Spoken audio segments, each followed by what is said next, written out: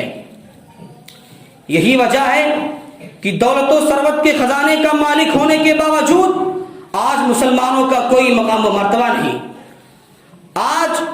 جو چاہتا ہے جس وقت چاہتا ہے انہیں حرف غلط کی طرح مٹا دیتا ہے اور انہیں گاجر و مولی کی طرح کاٹ دیتا ہے، جبکہ اللہ رب العالمین نے دنیاوی مال و دولت کے بارے میں ارشاد فرمایا، اردیتم بالحیات الدنیا من الآخرہ فما متاع الحیات الدنیا من الآخرہ الا قلیل۔ کیا تم آخرت کے بدلے دنیا کی زندگی پر راضی ہو گئے ہو؟ سنو، دنیا کی زندگی آخرت کے مقابلے میں بہت تھوڑی ہے، کچھ یوں ہی سی ہے۔ ایک حدیث میں نبی کریم صلی اللہ علیہ وسلم نے دنیا کی حقیقت اور دنیا کی حیثیت کو بہترین انداز میں امت کے سامنے رکھ دیا ہے۔ امام ترمذی رحمہ اللہ علیہ نقل فرماتے ہیں کہ حضرت سہل بن سعد ساعدی رضی اللہ عنہ راوی حدیث ہیں، وہ بیان کرتے ہیں کہ نبی کریم صلی اللہ علیہ لو كانت الدنيا تعدل عند الله جناح بعوضة ما سقى كافرا منها شربة ماء، کہ اگر دنیا کی حیثیت اللہ رب العالمین کے نزدیک مچھر کے ایک پر کے برابر بھی ہوتی تو اللہ رب العالمین اس دنیا سے کافر کو پانی کا ایک گھونٹ بھی نصیب نہیں فرماتا۔ معلوم ہوا کہ ساری دنیا کی ساری مال و دولت، ساری سلطنتیں، ساری بادشاہیں، ساری کوٹھیاں، سارے بنگلے، سارے خزانے جو زمین کے اندر ہیں اور جو زمین کے باہر ہیں، ساری کی ساری دے دی جائیں، ساری کی ساری مل جائیں، پھر بھی ان کی حیثیت اللہ رب العالمین کے نزدیک ایک مچھر کے پر کے برابر بھی نہیں ہے۔ یہ ہے دنیا کی حقیقت اور دنیا کی حیثیت۔ ایک دوسری حدیث میں نبی کریم صلی اللہ علیہ وسلم نے دنیا اور آخرت کا مقابلہ کرتے ہوئے ارشاد فرمایا، واللہ ما الدنیا من الآخرہ الا مثل ما يجعل احدكم فی الیم فلینظر بما یرجع، رواہ مسلم۔ نبی کریم صلی اللہ علیہ وسلم اس حدیث میں قسم کھا کر فرما رہے ہیں، اور آپ قسم نہ بھی کھائیں پھر بھی آپ کی بات شک و شبہ سے بالاتر ہے، آپ کی فرمائی ہوئی کوئی بھی بات غلط نہیں ہو سکتی۔ آپ قسم کھا کر فرما رہے ہیں تاکہ امت کے دل و دماغ میں یہ بات اتر جائے، کتنی شفقت ہے آپ کی امت پر، کتنی عنایت ہے آپ کی امت پر، لیکن بدنصیب و بدبخت ہے وہ شخص جو آپ کی بات پر توجہ نہ کرے، آپ کی فرمائی ہوئی بات کو اپنے دل و دماغ میں نقش نہ کرے۔ فرمایا قسم ہے اللہ کی، دنیا کی مثال آخرت کے مقابلے میں ایسے ہی ہے جیسے کہ تم میں سے کوئی شخص اپنی ایک انگلی کو سمندر میں ڈالے اور پھر دیکھے کہ اس کی انگلی نے کیا لایا ہے۔ ظاہر سی بات ہے کہ پانی کے دو چار قطروں کے سوا اور کیا ہوگا۔ فرمایا جو حیثیت پانی کے ان دو چار قطروں کی سمندر کے مقابلے میں ہے وہی حیثیت دنیا کی آخرت کے مقابلے میں ہے۔ اب بتائیے بڑا ہی بدنصیب و بدبخت ہے وہ شخص جو دو چار قطروں کی فکر تو کرے لیکن سمندر کی پرواہ نہ کرے، بڑا بدنصیب ہے وہ شخص جو دو چار قطروں کے پیچھے بھاگ رہا ہے لیکن سمندر سے اعراض کر رہا ہے۔ اے نادان انسان، یہ تیری بدنصیبی کی بات ہے، خوش نصیبی کی نہیں۔ آپ نے کتنے ہی عمدہ انداز میں دنیا اور آخرت کی مثال امت کے سامنے رکھی۔ معلوم ہوا کہ جس دنیا کے لیے ہم ایک دوسرے پر ظلم کرتے ہیں، ہم ایک دوسرے سے دشمنی کرتے ہیں، ہم ایک دوسرے سے بغض اور حسد رکھتے ہیں، ہم ایک دوسرے سے کینہ و کپٹ رکھتے ہیں، اللہ رب العالمین کی بنائی ہوئی زمین پر غرور و تکبر کے ساتھ چلتے ہیں، جبکہ حضرت لقمان علیہ السلام نے اپنے بیٹے کو نصیحت کرتے ہوئے فرمایا تھا، لا تسعر خدک للناس ولا تمشی فی الارض مرحا ان اللہ لا يحب كل مختال فخور، کہ اے میرے بیٹے تو لوگوں کے لیے اپنے گال نہ بھلا اور زمین پر اکڑ کر غرور و تکبر کے ساتھ نہ چل، کیونکہ اللہ رب العالمین کسی بھی مغرور کو پسند نہیں کرتا۔ لیکن آج ہم اللہ کی بنائی ہوئی زمین پر غرور و تکبر کے ساتھ چلتے ہیں اور ایسے چلتے ہیں جیسے کہ ہمیں کبھی موت آنی نہیں ہے، ہم کو اس دنیا سے اللہ رب ال کے پاس جانا ہی نہیں ہے، جبکہ اللہ رب العالمین نے واضح طور پر ارشاد فرما دیا کل نفس ذائقۃ الموت، کہ ہر نفس کو موت کا مزہ چکھنا ہے، چاہے وہ محلوں میں رہنے والا ہو یا پھوس کی جھوپڑی میں رہنے والا ہو یا مخمل پر سونے والا ہو یا ٹاٹ پر سونے والا ہو، موت سب کو آنی ہے، موت سے کسی کو چھٹکارا نہیں۔ محترم سامعین، اگر ہم چاہتے ہیں کہ اللہ کی نصرت اور اس کی مدد شامل حال ہو اور اللہ کی رحمت ہم پر سایہ فگن ہو تو سب سے پہلے ہمیں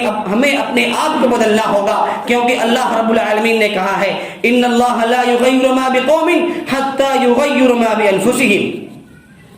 کہ اللہ رب العالمین کسی قوم کی حالت اس وقت تک نہیں بدلتا جب تک کہ وہ قوم اپنے آپ کو خود نہ بدل لے۔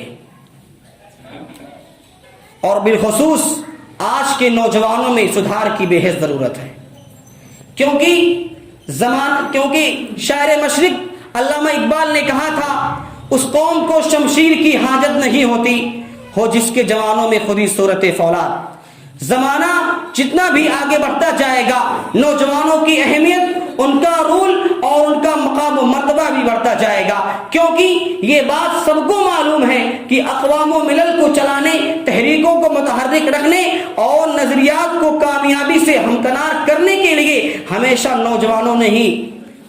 نمایاں رول ادا کیا ہے، کیونکہ نوجوان بلند عزائم کے مالک ہوتے ہیں، بے پناہ صلاحیتیں ان میں پنہاں ہوتی ہیں، اور جوانی ایک ایسی عمر ہے جس میں صحراؤں میں آبلا پائی کرنا، بڑے بڑے چٹانوں کے سینوں کو چاک کرنا بڑا آسان ہوتا ہے، کیونکہ جوانی میں جسم میں خون نہیں بلکہ بجلیاں دوڑتی ہیں۔ نبی کریم صلی اللہ علیہ وسلم نے فرمایا سبعۃ یظلهم اللہ فی ظلہ یوم لا ظل الا ظلہ، کہ 7 قسم کے لوگ عرش الہی کے سایہ میں ہوں گے جس دن اللہ رب العالمین کے سایہ کے سوا کوئی سایہ نہ ہوگا۔ اسی میں سے ایک قسم کے لوگ شاب نشا فی عبادت اللہ، وہ نوجوان جس نے اپنی جوانی اللہ رب العالمین کی عبادت میں گزار دی۔ قرآن مجید اصحاب کہف کے حوالے سے نوجوانوں کا کردار اس طرح نقل کرتا ہے وَرَبَطْنَا عَلَىٰ قُلُوبِهِمْ اِذْ قَامُوا فَقَالُوا رَبُّنَا رَبُّ السَّمَاوَاتِ وَالْأَرْضِ لَن نَّدْعُوَ مِن دُونِهِ إِلَٰهًا لَقَدْ قُلْنَا إِذًا شَطَطًا۔ ہم ان کا اصل قصہ تمہیں سناتے ہیں، وہ چند نوجوان تھے جو اپنے رب پر ایمان لائے اور ہم نے ان کو ہدایت میں ترقی بخشی۔ یہ وہ نوجوان تھے جو وقت کے ظالم حکمران کی آنکھوں میں آنکھیں ڈال کر اللہ رب العالمین پر ایمان لائے تھے، لیکن موجودہ دور کے مسلم نوجوانوں کے پاس سب کچھ ہے،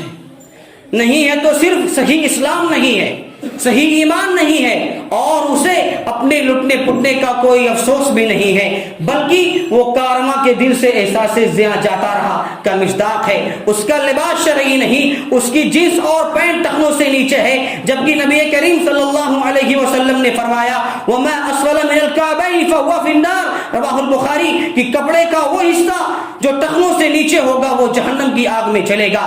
اس کے سر اور داڑھی کے بال شرعی نہیں، جبکہ علی بن عمر رضی اللہ عنہما قال نہا رسول اللہ صلی اللہ علیہ وسلم عن القضاء، متفق علیہ۔ آج مسلم نوجوانوں کے ہاتھوں میں طرح طرح کی کنگن نما چیزیں ہوتی ہیں، کیا اسے معلوم نہیں کہ عورتوں سے مشابہت اسلام میں ممنوع ہے؟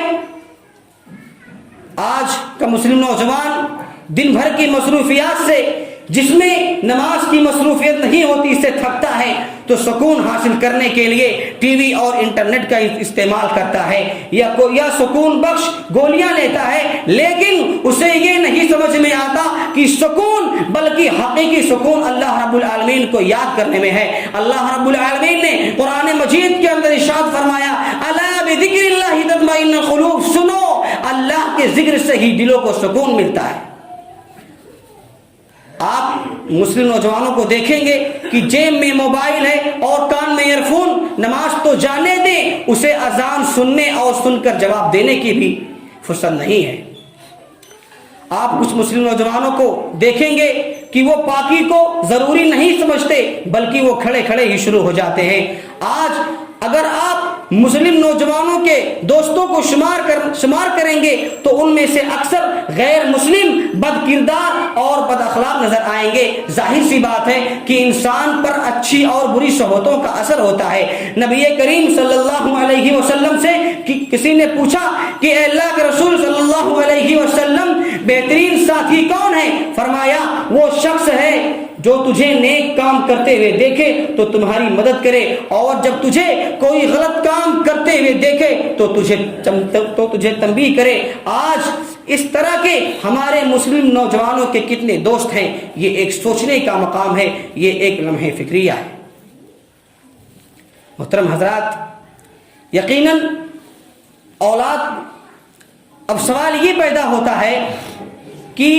نوجوان میں بگاڑ کی وجہ کیا ہے؟ تو نوجوانوں میں بگاڑ کی سب سے بڑی وجہ یہ ہے کہ نوجوانوں کو ان کے گھر میں دینی ماحول کا نہ ملنا، کیونکہ نوجوان نسل کی تربیت و تیاری اور اس کی شخصیت کو تعمیر کرنے کا پہلا اور بنیادی مرحلہ اس کا خاندان، اس کا گھر ہوتا ہے، اور اسی سے بچے کی بھلائی و برائی اور اصلاح و بگاڑ کی راہ متعین ہوتی ہے۔ اگر والدین خصوصاً باپ اپنے گھرانوں اور خاندانوں کی تربیت سے اپنی توجہ ہٹا لے اور صرف اپنی اولاد کے لیے مال و دولت کا ذخیرہ اکٹھا کرنا ہی اپنا فرض تسلیم کرے اور جوان نسل کو یوں ہی چھوڑ دیا جائے اور ان کی تعلیم و تربیت کے لیے کوئی وقت ہی نہ دیا جائے تو ایسے خاندانوں کو اپنی ذمہ داریوں سے غافل تصور کیا جائے گا۔ آج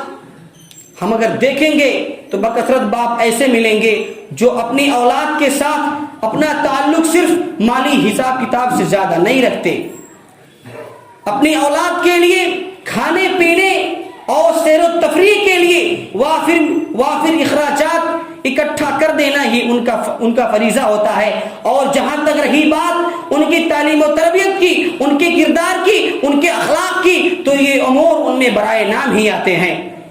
جبکہ اللہ رب العالمین نے سورہ تحریم آیت نمبر 6 کے اندر واضح طور پر فرما دیا ہے، یا ایھا الذین آمنوا قوا انفسکم واہلیکم نارا وقودها الناس والحجارہ علیہا ملائکۃ غلاظ شداد لا یعصون اللہ ما امرهم ویفعلون ما یؤمرون، کہ اے ایمان والو اپنے آپ کو اور اپنے اہل و عیال کو اس آگ سے بچاؤ جس کا ایندھن انسان اور پتھر ہیں، جس پر سخت دل مضبوط فرشتے مقرر ہیں کہ جنہیں جو حکم اللہ رب العالمین دیتا ہے اس کی نافرمانی نہیں کرتے بلکہ جو حکم دیتا ہے اس کی بجا آوری کرتے ہیں۔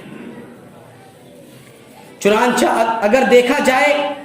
تو اگر نوجوان نسل میں اگر دینی انحطاط اور اخلاقی گراوٹ آ جائے تو اس کی زیادہ تر ذمہ دار اس کے والدین ہی ہوتے ہیں، کیونکہ ارشاد نبی صلی اللہ علیہ وسلم ہے، کل مولود یولد علی الفطرۃ فابواہ یہودانہ او ینصرانہ او یمجسانہ، رواہ البخاری، کہ ہر بچہ فطرت سلیمہ پر پیدا ہوتا ہے، دین توحید پر پیدا ہوتا ہے، پھر اس کے ماں باپ، اس کے گھر والے اسے یا تو یہودی بنا دیتے ہیں یا مجوسی بنا دیتے ہیں یا نصرانی بنا دیتے ہیں، یعنی بچہ جیسا ماحول پاتا ہے اسی ماحول میں ڈھل جاتا ہے۔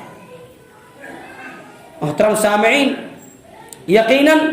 اولاد کو جہنم سے بچانے کی صورت ہی ہے کہ والدین اپنی اولاد کو اسلامی احکامات و شعائر کا پابند بنائیں، کیونکہ والدین اس کے مسئول اور ذمہ دار ہیں، جیسا کہ نبی کریم صلی اللہ علیہ وسلم نے ارشاد فرمایا، کلکم راع وکلکم مسئول عن رعیتہ، رواہ البخاری، کہ تم میں سے ہر ایک شخص ذمہ دار ہے اور ہر ایک سے اس کی ذمہ داری کے بارے میں سوال کیا جائے گا۔ اس حدیث سے معلوم ہوا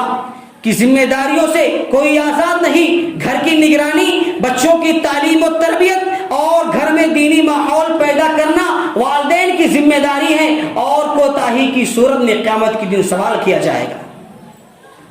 محترم حضرات، والدین کو چاہیے، نبی کریم صلی اللہ علیہ وسلم نے ارشاد فرمایا، مروا اولادکم بالصلاۃ وهم ابناء 7 سنین واضربوهم علیہا وهم ابناء 10 سنین، یعنی جب بچے 7 سال کے ہو جائیں تو انہیں نماز پڑھنے کا حکم دو، اور جب 10 سال کے ہو جائیں تو انہیں مار کر پڑھاؤ۔ والدین کو چاہیے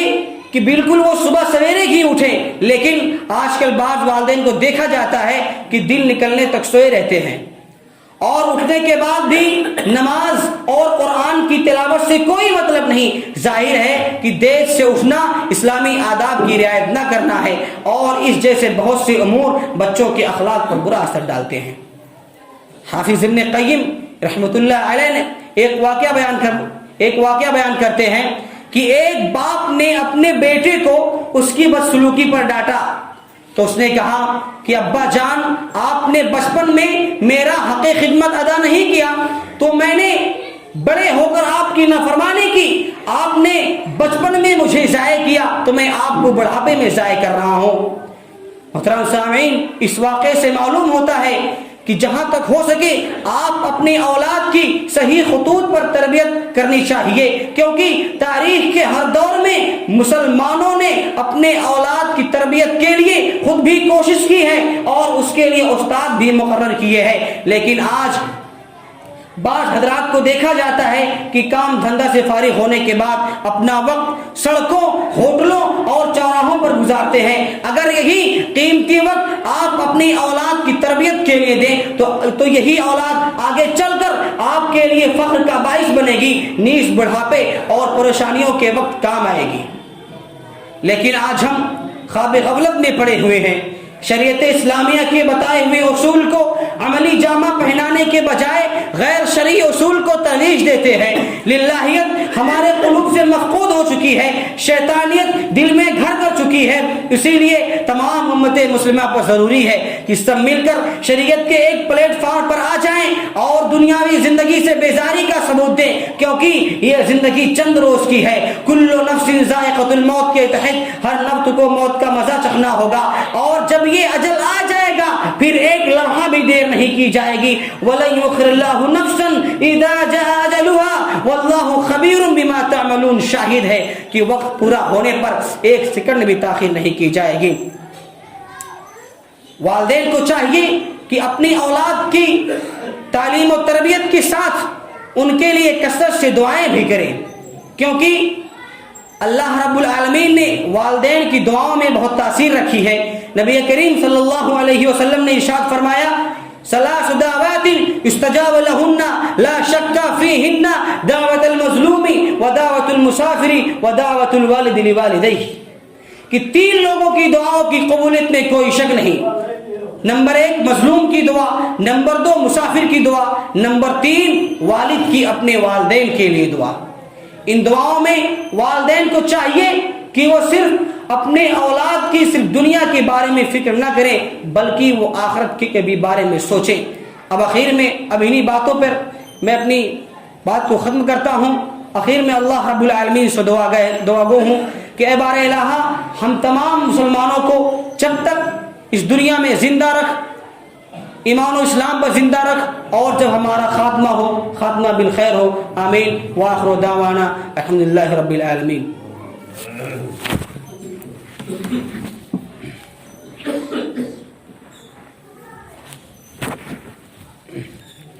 ان الحمد للہ نحمده ونستعینه ونستغفره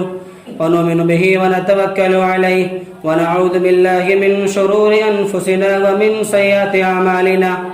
من يهده الله فلا مضل له ومن يضلله فلا هادي له، واشهد ان لا اله الا الله وحده لا شريك له، واشهد ان محمدا عبده ورسوله، اما بعد فان خير الحديث كتاب الله، وخير الهدي هدي محمد صلى الله عليه وسلم، وشر الأمور محدثاتها وكل محدثة بدعة وكل بدعة ضلالة وكل ضلالة في النار۔ اللهم صل على محمد وعلى آل محمد كما صليت على إبراهيم وعلى آل إبراهيم إنك حميد مجيد۔ اللهم بارك على محمد وعلى آل محمد كما باركت على إبراهيم وعلى آل إبراهيم إنك حميد مجيد۔ عباد اللہ یا رحمکم اللہ، ان اللہ یامر بالعدل والإحسان وإیتاء ذی القربى وینہی عن الفحشاء والمنکر والبغی یعظکم لعلکم تذکرون، ولذکر اللہ اکبر واللہ یعلم ما تصنعون۔